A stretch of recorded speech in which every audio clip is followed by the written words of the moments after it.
my name is Raven Garza. I live in Lawton, Oklahoma, and I was born in Altus, Oklahoma, although I've lived in a few different places between then and now. To give you an idea of who I am, I would like to tell you about some of my personal interests, goals, and experiences in presentations such as this. To start, I don't have many hobbies, and it's likely because I tend to have little free time. That being said, it's now summer, and my lack of free time is almost entirely by choice. This summer, I have purposely filled my time with academics, and the time that I have that is not dedicated to geometry or, as of recently, this course, I spend learning foreign language and exploring what the world has to teach me online. My schedule is somewhat that of a full-time student, and I hope this summer has a positive influence on the rest of my high school career. I'm a high schooler taking this course for dual credit, and therefore I don't yet hold any professional position, but of course I have high hopes for the future. I've always had an interest in science, and recently I've looked into neurology as a possible focus.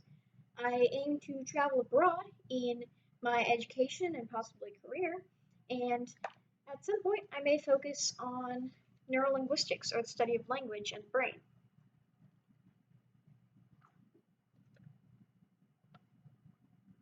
While I value my career plans, I have three goals that I hope to achieve and uphold that are of greater importance to me. The first is that throughout my life, I hope to remain as open-minded as possible in looking to my future. And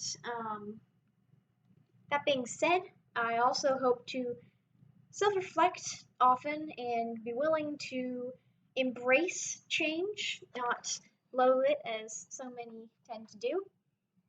Secondly, no creature with the ability to think can help from learning, and so I plan to make the most of a constantly analytical mind.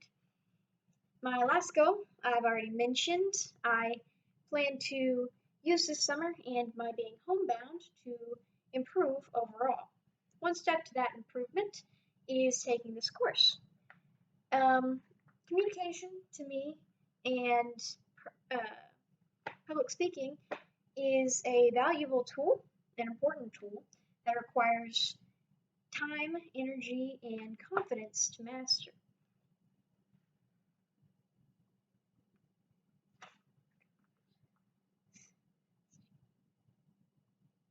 Personally, I have little experience in this in public speaking, as you can probably tell, but I always feel that after I've prepared and delivered even the smallest of speeches, I've learned greatly.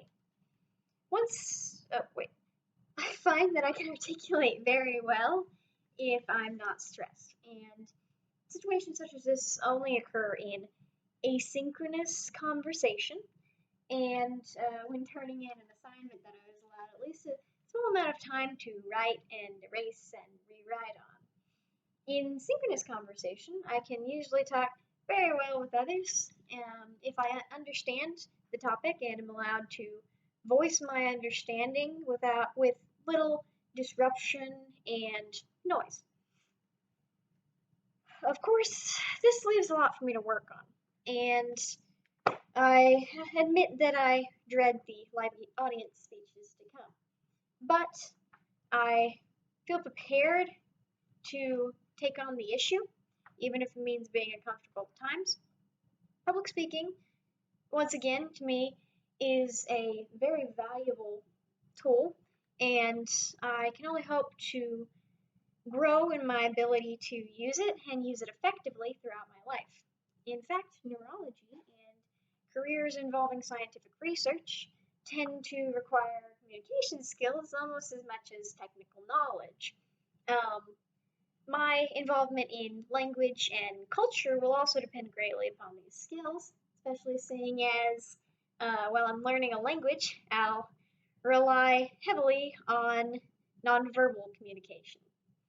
Uh, I hope that I've brought to your focus a little bit about myself, whether it be how I'm spending my large amount of time right now, some of my hopes for the future, or even how I deal in communication.